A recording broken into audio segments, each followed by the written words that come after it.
La década del 2000. Una era donde las defensas te arrancaban la cabeza si entrabas a la pintura y los árbitros se tragaban el silbato.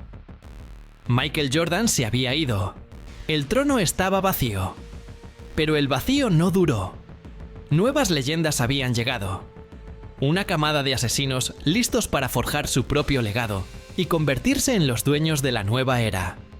Y no hablamos de simples atletas que solo querían ganar.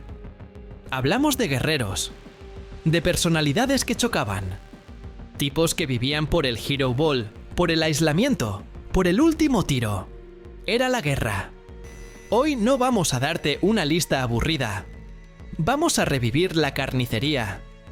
En este video vamos a coronar a los 10 gladiadores que definieron esa década de sangre y sudor. Los verdaderos dueños del milenio. Pero antes, dale click a ese botón de suscripción ahora mismo, activa la campanita y deja tu like si crees que la defensa de los 2000 anularía a las estrellas de hoy. ¡Vamos con todo! Entramos en el top 10 con un general que no necesitaba balas para ganar la guerra. Número 10. Jason Kidd. El tipo no sabía tirar. Lo llamaban Jason Kidd porque no tenía J. Jump shot. No importaba. No necesitaba anotar para dominarte. Era un base con cuerpo de linebacker. Veía las jugadas 3 segundos antes que el resto de los mortales. A principios de los 2000, agarró a unos New Jersey Nets que eran el hazmerreír de la liga y los llevó a 2 finales de la NBA consecutivas, 2 veces, con Kenyon Martin y Richard Jefferson. Eso es liderazgo. Eso es controlar el ritmo. Kidd te destrozaba con el rebote, iniciaba el contraataque y te ponía el balón donde solo tú podías agarrarlo. Era un triple doble ambulante cuando los triples dobles eran una rareza, no una estadística inflada. Transformó la cultura de una franquicia perdedora solo con su presencia. Un general de campo que te ganaba sin meter una canasta. Seguimos. Ahora vamos con el talento más puro, el gran jugador de la década. Número 9. Tracy McGrady. T-Mac.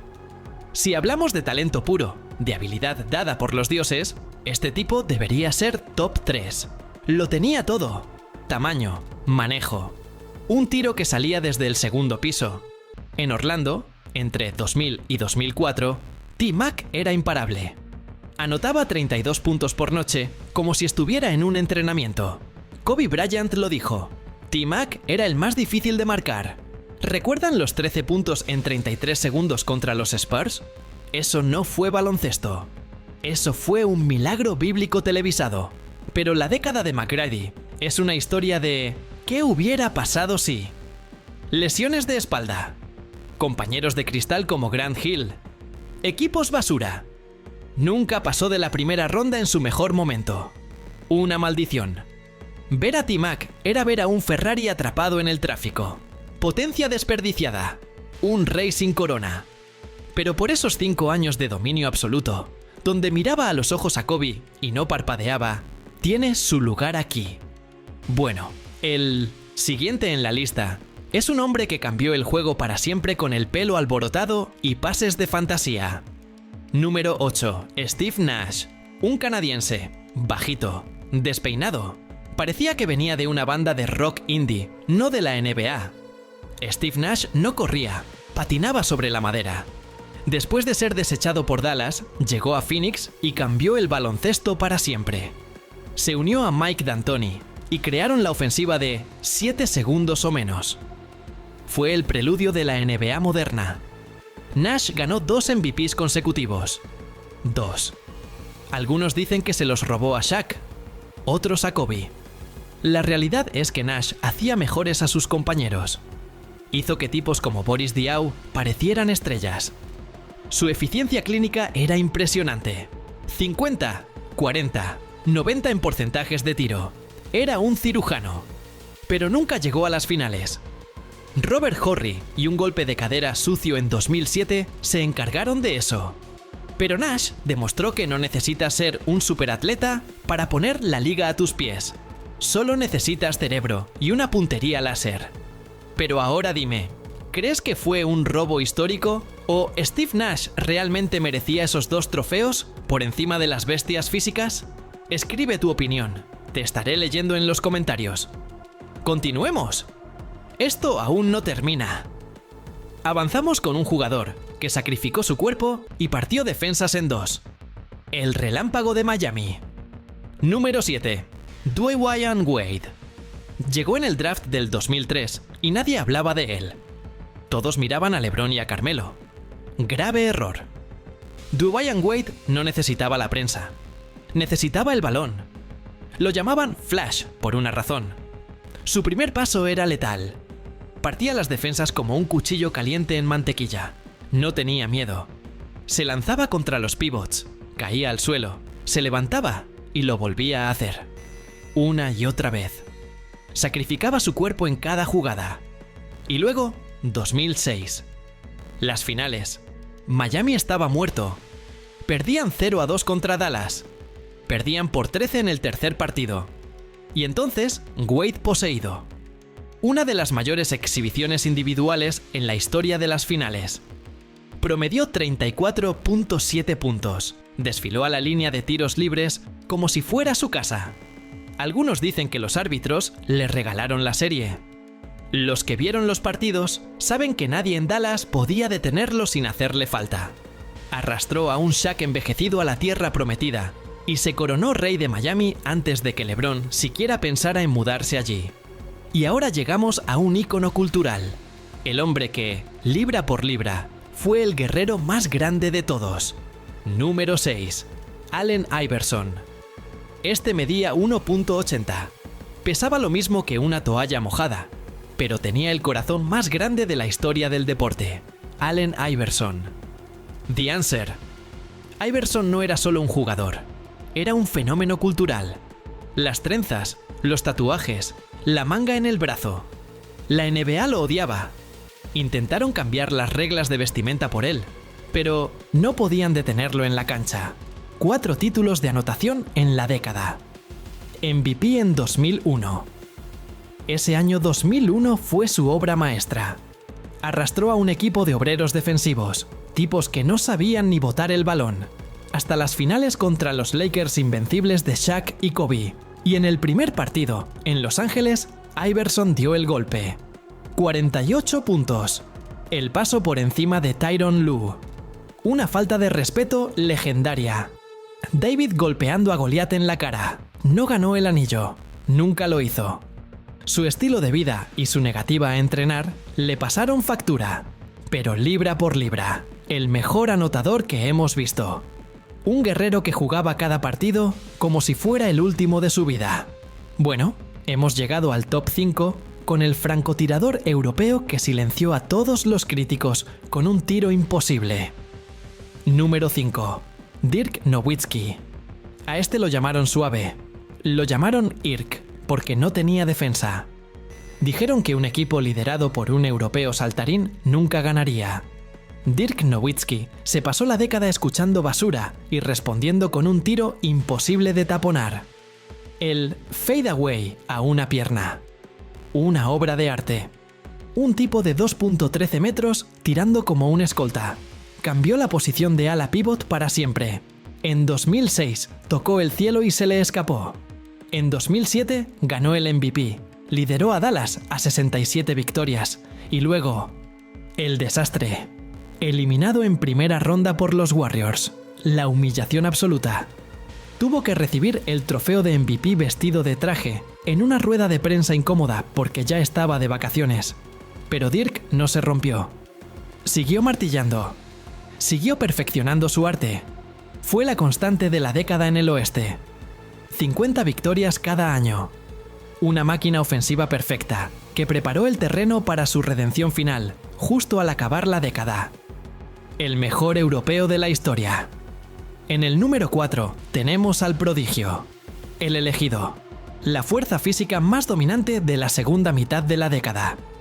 Número 4. LeBron James. Es raro ponerlo aquí, ¿verdad?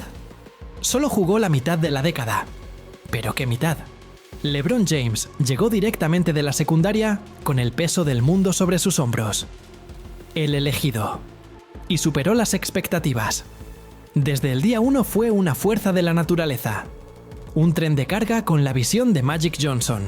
En 2007, con 22 años, hizo lo imposible. Tomó a unos Cleveland Cavaliers, que eran básicamente él, y 4 tipos que recogió en la calle, y los llevó a las finales de la NBA. ¿Recuerdan el juego 5 contra Detroit? Anotó los últimos 25 puntos de su equipo. 25 puntos seguidos, contra una de las mejores defensas de la historia. Él solo desmanteló a los Pistons. Fue el momento en que la liga supo que el futuro tenía dueño. Ganó su primer MVP en 2009. Era el jugador más atlético que jamás había pisado una cancha. No ganó anillos en los dos. Chocó contra los muros de San Antonio y Boston, pero su dominio individual era tan absurdo que no puede estar más abajo. Ya era el mejor jugador del mundo, solo le faltaba el equipo. Y ahora, abrimos el podio con el lunático más intenso que ha pisado una cancha. El alma de Boston, número 3, Kevin Garnett. Kevin Garnett, KG. Garnett era el fuego descontrolado. En Minnesota, KG lo hacía todo. Literalmente todo. Subía el balón, defendía al mejor jugador rival, reboteaba, asistía y anotaba. MVP en 2004. La temporada más completa que un ala pívot ha tenido jamás. Pero la gerencia de los Timberwolves le falló. Desperdiciaron sus mejores años rodeándolo de incompetencia. Su lealtad casi le cuesta su carrera. Pero en 2007 llegó el traspaso a Boston. Y ahí, KG transformó una cultura. No se trataba de sus números, se trataba de su presencia. Gritaba, golpeaba el pecho, intimidaba a los rivales hasta que se encogían. Ancló la defensa más asfixiante de la era moderna y consiguió su anillo en 2008. Cualquier cosa es posible, gritó al cielo. Un lunático del baloncesto. Un defensor que podía cubrir las 5 posiciones y destruirte psicológicamente antes de que empezara el partido. Pero la medalla de plata es para el hombre que no necesitaba hablar. El ganador silencioso. El mejor ala pívot de la historia. Número 2. Tim Duncan. El big fundamental.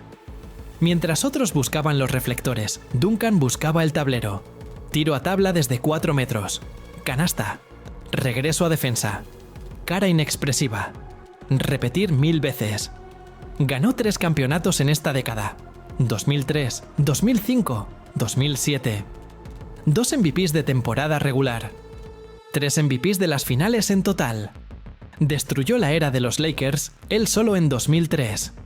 En esa final, rozó el cuádruple doble. Puso 8 tapones en el partido decisivo. Era la piedra angular de la dinastía más longeva del deporte. Nunca reclamó crédito. Nunca hizo un baile. Solo ganaba. Era el sistema. Su defensa en el poste bajo era un muro impensable. Hizo que los San Antonio Spurs fueran el estándar de excelencia. No verás sus jugadas en TikTok, pero si sabes de baloncesto, sabes que Duncan es el mejor ala pívot que ha respirado aire en este planeta. Ganar. Ganar. Ganar. Eso era Timmy.